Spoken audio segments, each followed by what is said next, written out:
Umiinit na ngayon ang love team ni na Andres Mollac at Ashlyn Olvega. Nag-umpisa lamang sa sering ang mutya ng Section E. Kwento ni na OG Diaz at Mama Luis sa latest showbiz update ang mainit na pagtanggap kina Andres at Ashlyn bilang bagong love team na Ashdress.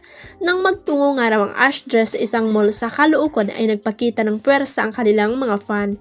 Hindi naman ay tago ni Andres ang pagkagulat sa dami ng mga fan na pumunta sa kanilang first mall show.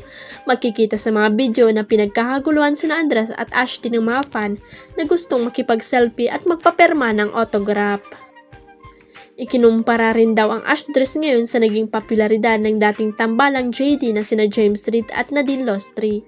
Kaya naman daw dahil sa lakas ay may mga nakalinya ng mga proyekto ang Ashdress. Sabi tuloy ni OG, hindi naman ito katakataka dahil ang ama ni Andres na si Aga Mollac ay dating heartthrob. Baka makalika na naman tayo ng another Aga Mollac, sabi pa ni OG.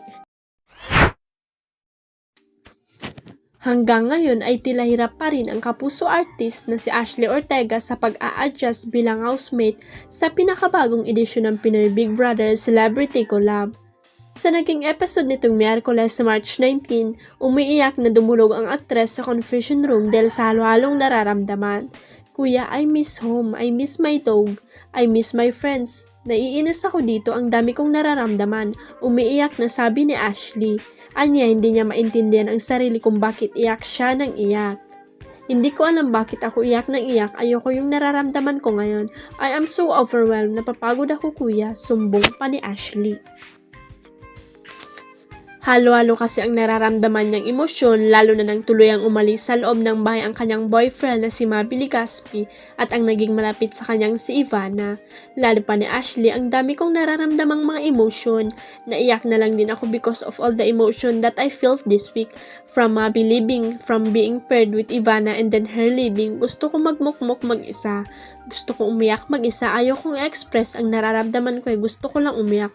Mas pinili na lang niyang umiyak at magkwento kay Big Brother dahil nahihirapan siyang ipakita ang vulnerable side niya sa ibang mga kasama. Sagot naman ni Kuya, valid at normal naman ang nararamdaman ni Ashley, lalo't na't malayo siya sa kanyang nakasanayang pamilya at mga kaibigan.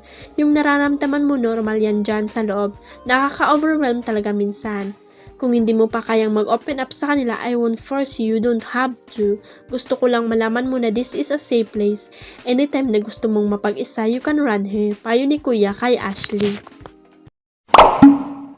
Huwag kalimutang i-click ang subscribe button at i-ring ang notification bell para sa latest at legit chika updates.